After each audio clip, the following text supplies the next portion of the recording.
The goal of the show is to help you break in and thrive in advertising. And we do that every single week by sharing the stories and advice of those rocking it on the other side.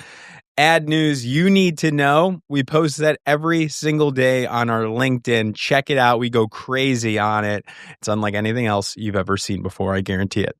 Today, you're going to learn from Davis Priestley, who is the founder and president of Revery.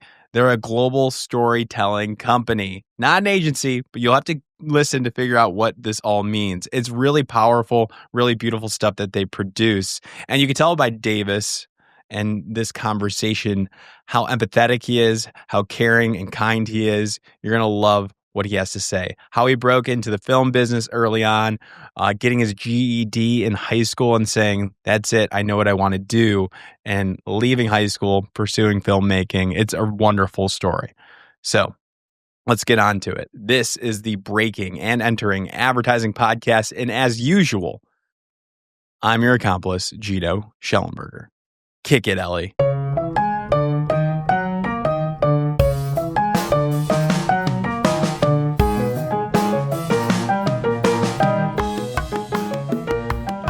All right, Davis Priestley, welcome to the Breaking and Entering Advertising Podcast. How are you doing today, sir?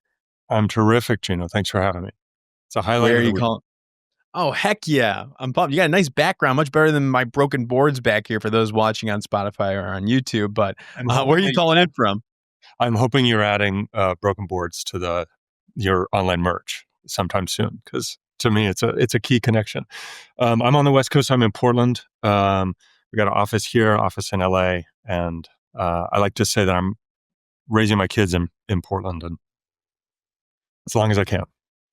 There we go. Yeah, it's a different breed over there. I feel like I only know Doug Zanger. He's the other Portland guy that I kind of talk to frequently. Are you in his circle?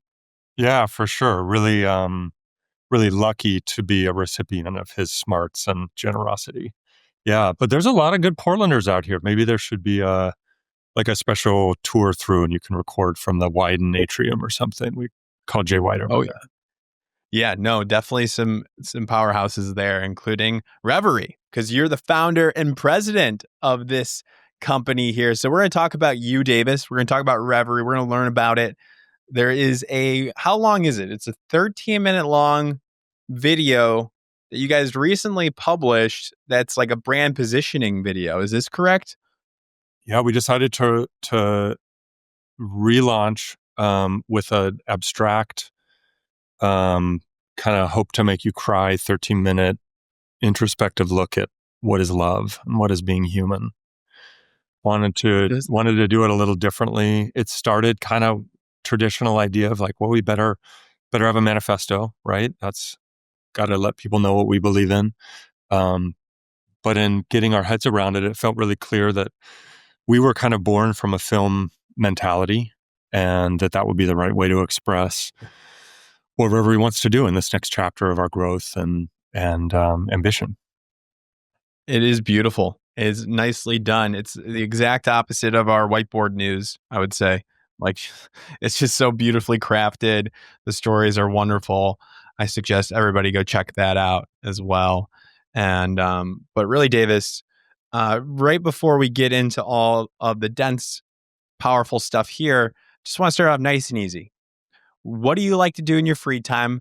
Do you do anything besides work? What do you recommend for people visiting Portland? Give us the rundown, Davis. Right on. All right. Well, let's see. The truth or the cliche is definitely to mention that there's not a lot of time outside of work. This industry asks that. I think that I'm a pretty lucky person, though, because I really was able to create a career that was about my passion, right? Like I was a kid that wanted to work in the movies, and look at me. I'm getting to do it. And on top of that, though, I'm a really proud father of a 4-year-old and a 5-month-old, just joined us earlier this year. Nice. And my efforts are working out because I enjoy being in my garden and I enjoy cooking. And so I'm getting my 4-year-old she's getting on board with that. And so now I can hang out with her out in the yard, and then we can bring it in and cook it together. So Wow. We'll see. I'll go back to as soon as, they're a little bit older, like the old life, right? You're cranking in the morning and in the afternoon, but it's pretty cool to have kids to stay balanced and remember that there's something more important than that client deadline out there. I love that. I love that. And recommendations for Portland if I were to visit next week, where would you say where would you want me to go? What are you recommending? I truly mean it that Portland is a phenomenal long weekend. Do it sometime. The food is incredible. The arts here are awesome. The people are groovy, and you're going to get some good outdoors. Oh, that's good for Michelle that I just said groovy. And the cool thing about Portland is that in 3 or 4 days, you can get to the mountain, you can get to wine country, you can get to the coast, and then definitely catch some good food in there. Do it. It's kind of, I would say maybe like skip December to March. How about? And then, yeah, come Fair. out for the good weather. Got it. Got it. Wonderful. So, Davis, then I want to get into it because you founded Revery as an independent global storytelling studio with, with values funded model. Is this correct? A values funded model? I'll take your language there. Yeah, that's kind of nice because maybe we should be pushing ourselves a little further to formalize what the model is. This is how I can. And first off, maybe we should just have an hour-long discussion about what an agency is, Okay, let's because do I it. seem to be doing backflips to try to avoid calling Reverie an agency. Um, but the reason of that, I think, is really simple. And if you allow me just a quick, like how we got here was, as I mentioned, I was a kid that wanted to work in the movies and did that. I was in LA and doing film and TV, and I realized what the passion was the idea, and then how to get people together to make it happen, and the power of a movie to make you feel something. Right? I like to kind of share my experiences of when I've seen a matinee. Middle of the day, maybe you go watch a movie. This happened to me maybe last time with The Writer, which is a beautiful film, like, I don't know, 2017 or something. So I'm watching this matinee, 2 hours long, walk out. It's kind of raining in the city. It's daylight still, but you recognize how transported you are out of that out of your day-to-day existence. You just watch this movie and now you're back out in the real world, but there's like a filter that's been applied, a lens sort of from now you're seeing the world infused with this liminal experience. And so flash forward, I'm working in TV and film and recognizing with the commercial calls that I'm getting as a freelancer that there's such an opportunity to be thinking about the way that we dream and make things differently. And they're clearly like the digital transformation of the last 20 years, and especially the last sort of 10, 12 years of Revery, when we're talking about channel proliferation and just so much so how content in the work has changed. Revery, coming back to founded on a value and purpose model, was simply, I think that the humans of the world, both the consumers, the audience, as well as the artists, the makers, and then our clients, the marketers, need a destination where we can bring together the ambition of good work and good ideas that promote belonging, understanding, empathy, human connection.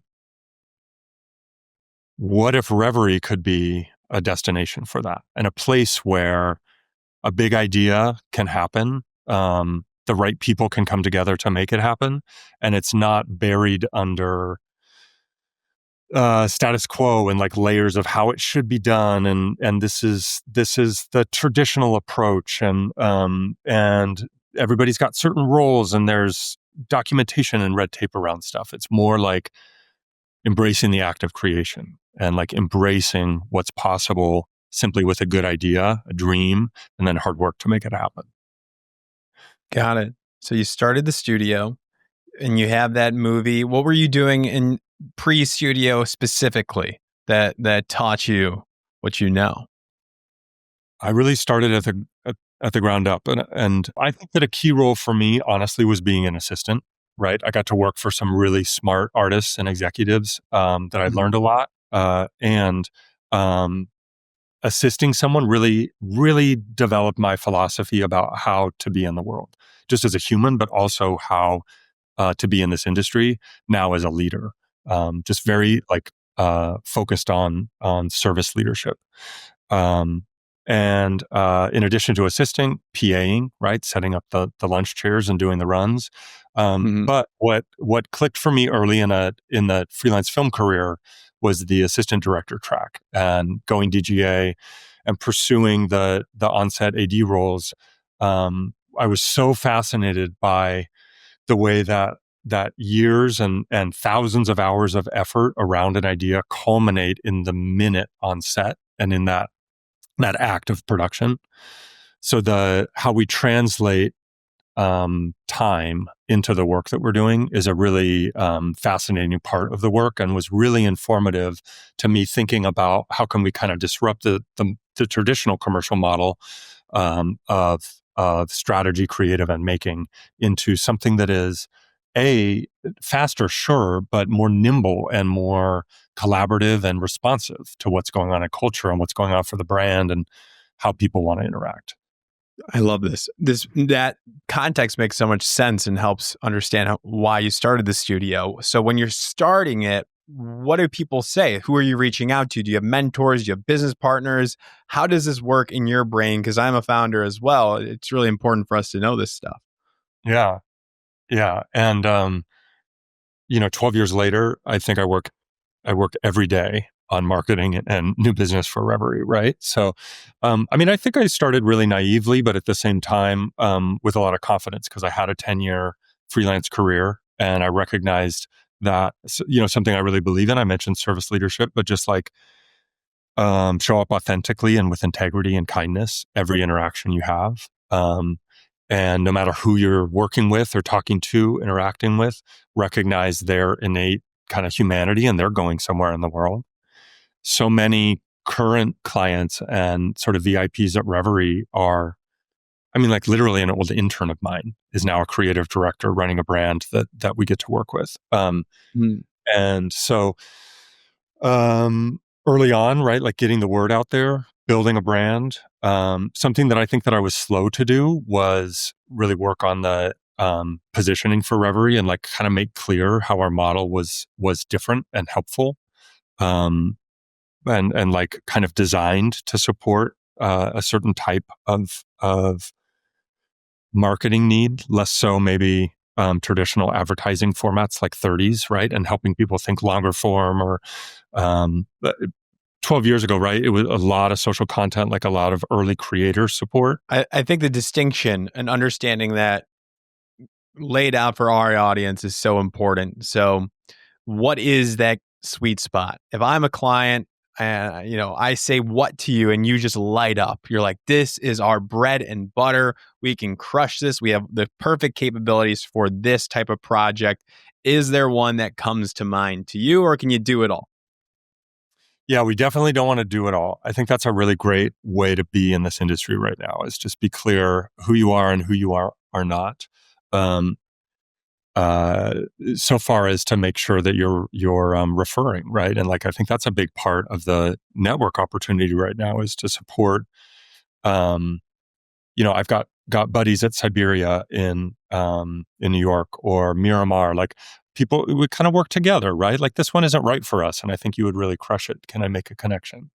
But at Reverie, we're super laser focused on bringing brand to story, and what we mean by that is a belief that story is what makes us human.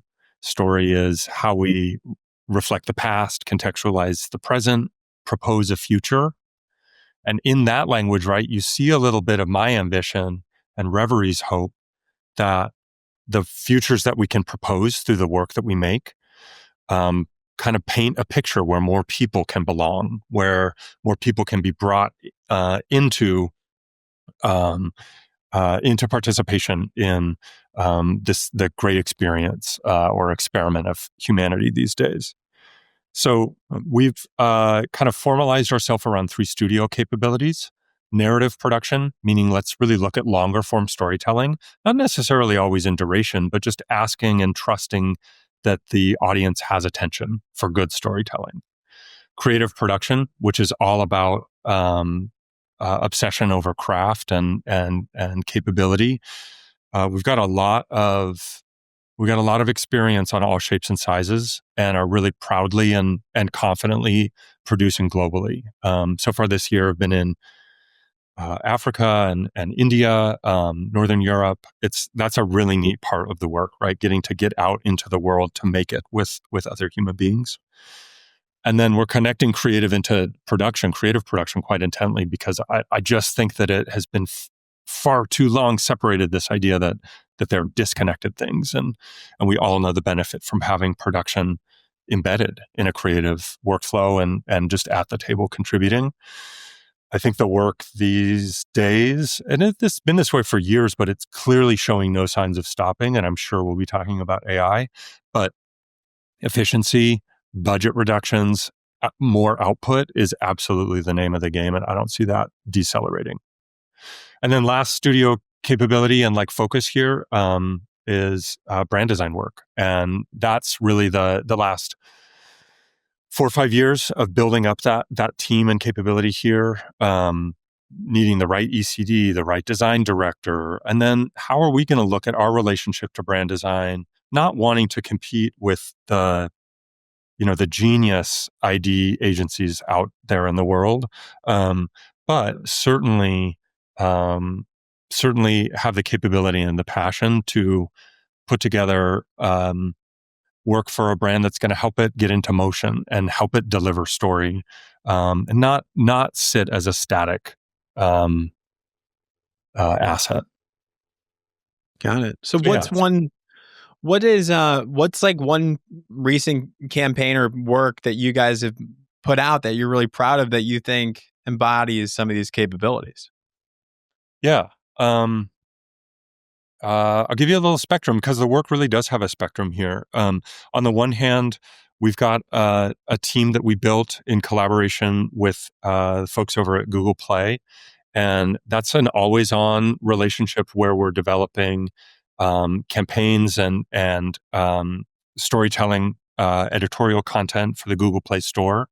I think that audience is in the billions every month, so it's been really fun for us to really achieve that global audience, and so much so the nuance in the global kind of cultural communication that needs to happen.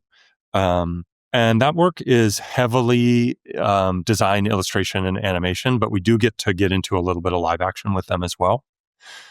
So I mentioned that because that's all about collaboration. That's all about, I think that we're 150 campaigns in, 2 years into the relationship, right? It's a high volume and velocity relationship. But at the same time, the reason that we're the partner is the kind of obsession and dedication to craft. And so our goal is, can we move quickly but thoughtfully and put a lot of hand into the visual work that we're making? And then on the other side, another recent project that really was just really, there are these things that come along that are so fulfilling. And this one was a tap on the shoulder from Delta at the end of last year. And they were partnering with Disney to launch, the Barry Jenkins Lion King, Mufasa.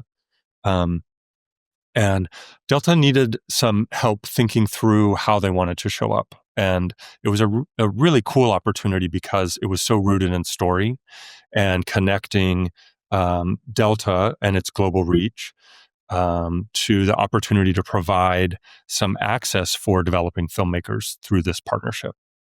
So Revery got to come in and help shape what this campaign could look like, really leading with a long-form deliverable of a documentary for Delta's in-flight, as well as kind of social and then some programming. And then we cast ourselves some emerging filmmakers and put together a couple week-long experience where they got to participate in the kind of the world of Disney and all that that represents in terms of global filmmaking and the history of that place, getting to meet and receive mentorship from Barry Jenkins.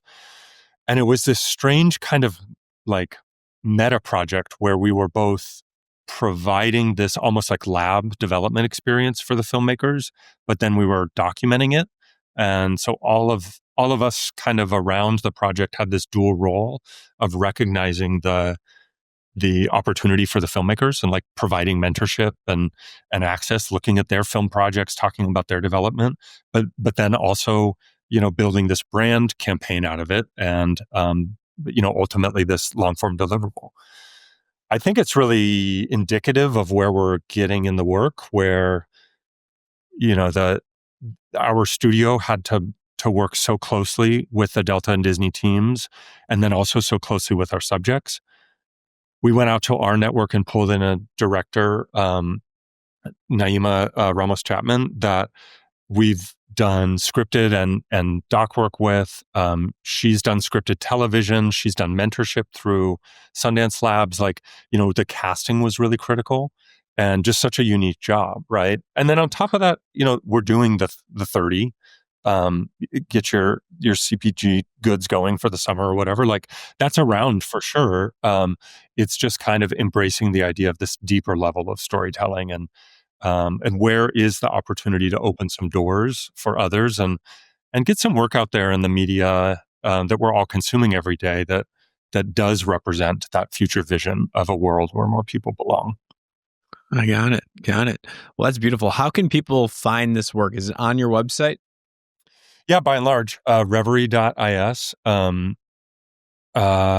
is a good place to check stuff out, or take a Delta flight if you want to see that one, because that documentary is still up there, and some really cool. That's the fun part of the work too, right? We profiled 4 filmmakers in that, and every one of them is worth checking out. Really cool humans, great work. There we go. I'm a big fan of Delta. Jack is a fan of a competitor. I won't say, my co-founder. So we'll see if we could switch over. It's good he's not here. Yeah, screw him. But Davis, this is incredible. This is what we need to know, what we need to learn. What type of people do you look for when you're hiring at Revery? Is there a certain trait? Do you see, is there a commonality, or is everybody individual? Give me the rundown, what you look for when you're hiring people.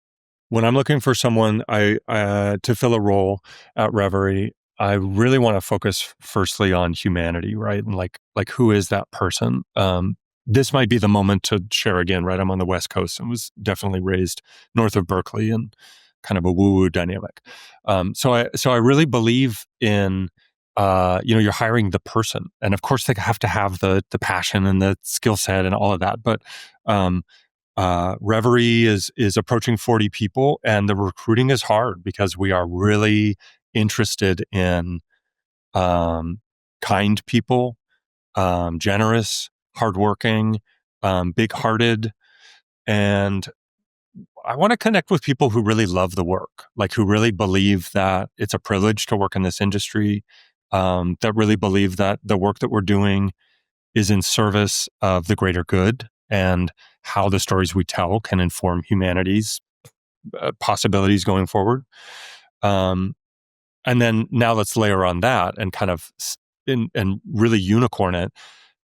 We want people that are curious and are multidisciplinary makers and thinkers. And everybody at Revery carries kind of a primary focus. I'm a designer, but then we want to honor and really develop secondary or tertiary interests and capabilities. So you've got creative directors on staff who are experienced live action directors, or you've got visual designers on staff that are really quite capable art directors and conceptual creatives. So when we're building teams, we're looking to combine different thinking and different disciplines to see. It's interesting actually because I want to say to see really how nimble we can be, and then also where can the unexpected arrive. And I pause because I'm like, that is interesting. That I think maybe a leading choice for me is how efficiently can this team move together? And that kind of indicates that really is such a driver of the work these days, right? Just jumping back to that Delta project, like that was maybe like 2 weeks to have conversation and get going.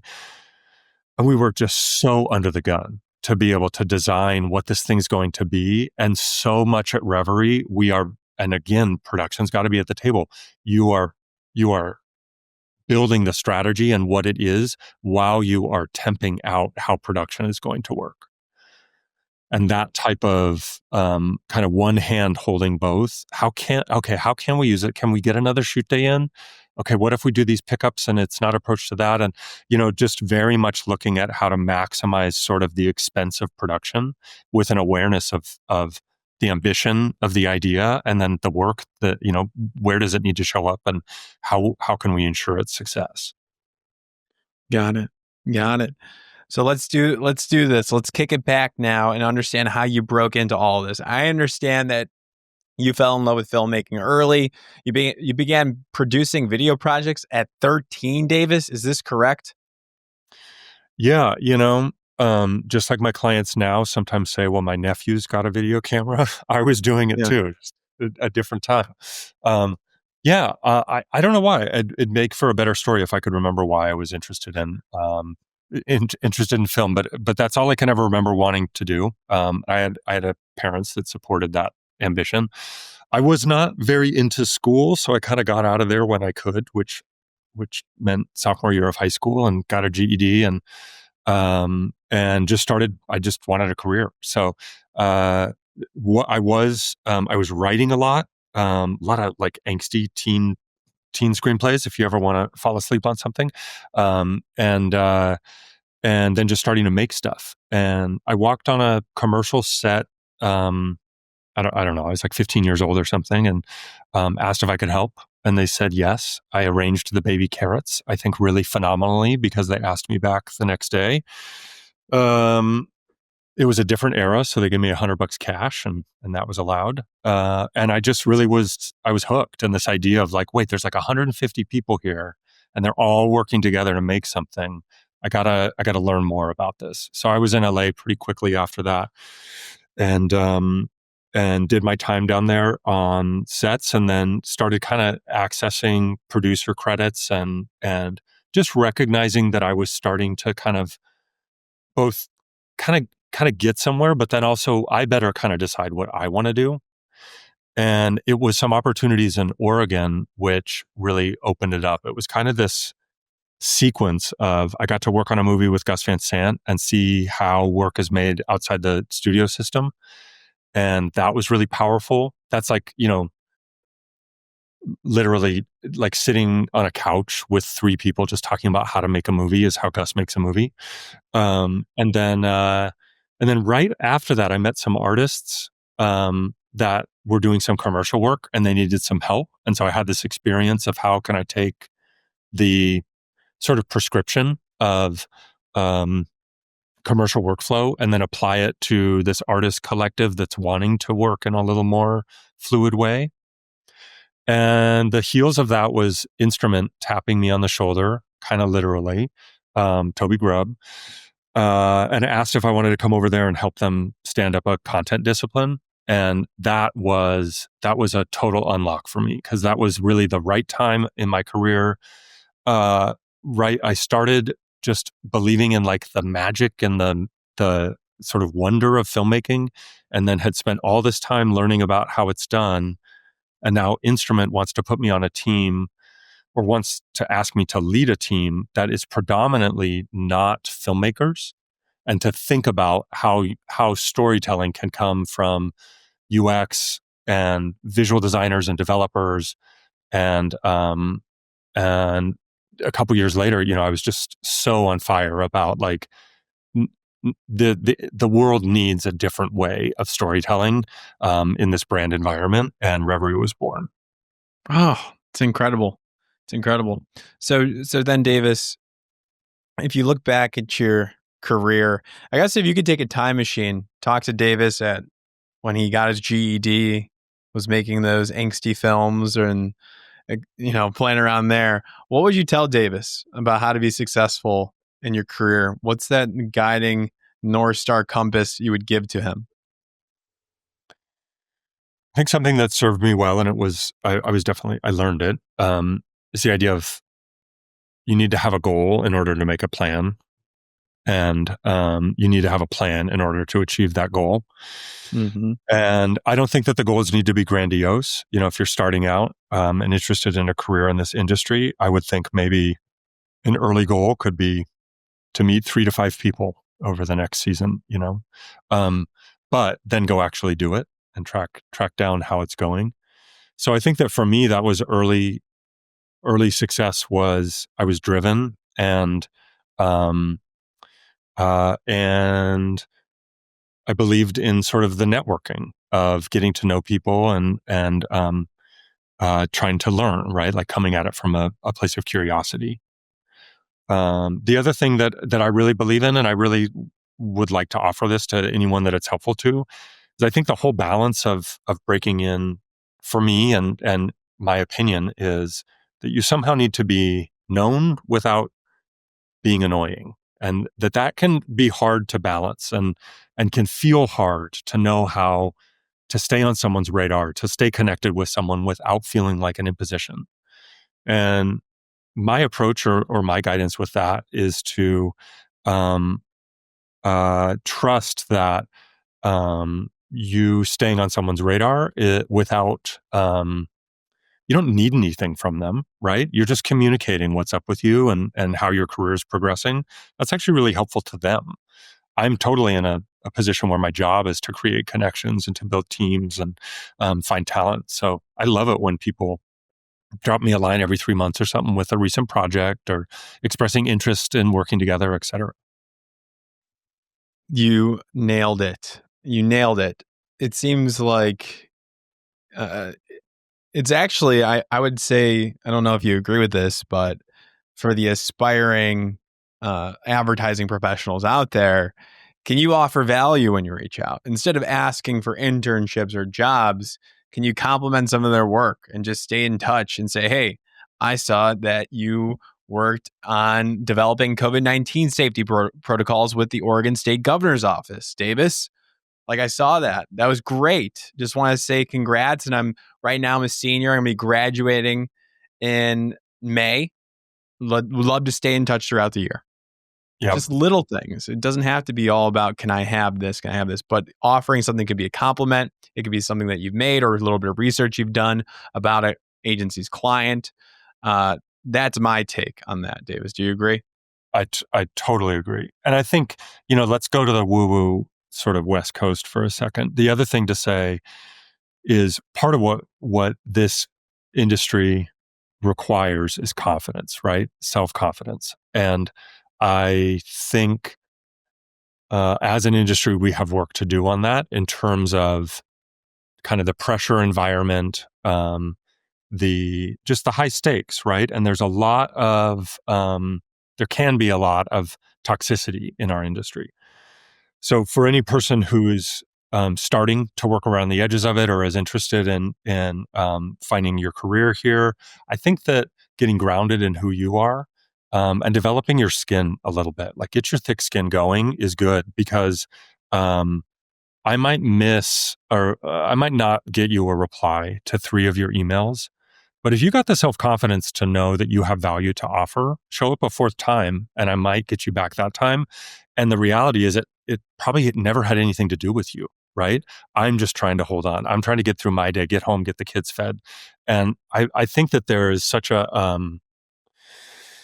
industry can be kind of so gross in this like insular way that we need outsiders. It's good for people to come in and feel like they have something to contribute, and don't get in your own way, like thinking that you're not good enough or something. Davis, I love it. How can people get in touch with you if they want to send you a note and network with you? I've learned that DMing me on Instagram is a really bad way to get a quick response from me. Trying to be better about that. Email me, davis@revery.is. And I mean it. I'd love it. Wonderful. Well, Davis, thank you so much for sharing your story, your advice. I wish you all the best with Revery. I think everybody should go check out the website. Revery.is is the URL. And then go and do yourself a favor and watch a love story. You will be like what you said. What is that space called? Liminal? What does that mean? Liminal. Yeah, well, Liminal. I Is that a word? we don't know. It means somewhere not here. That's what I felt when I was done watching it. I was like, wait a minute. I'm in this little office here. Like it transported me. So it's beautifully done. Yeah. I love it that that older gentleman is talking about dying and he's saying like, what will it be like? You know? Yeah. These are big questions. And I believe that the work we're doing needs us to ask those questions, right? And that's just to end on that note of like, capitalism is the dominant system that we're all living within, and marketing advertising is how those messages and stories are told. So what's the opportunity for us to infuse some goodness in the way that we do it and take care of each other, making this hard work? Yep. Nicely said, Davis. Well, thank you again. Wonderful job. Thanks, Geno.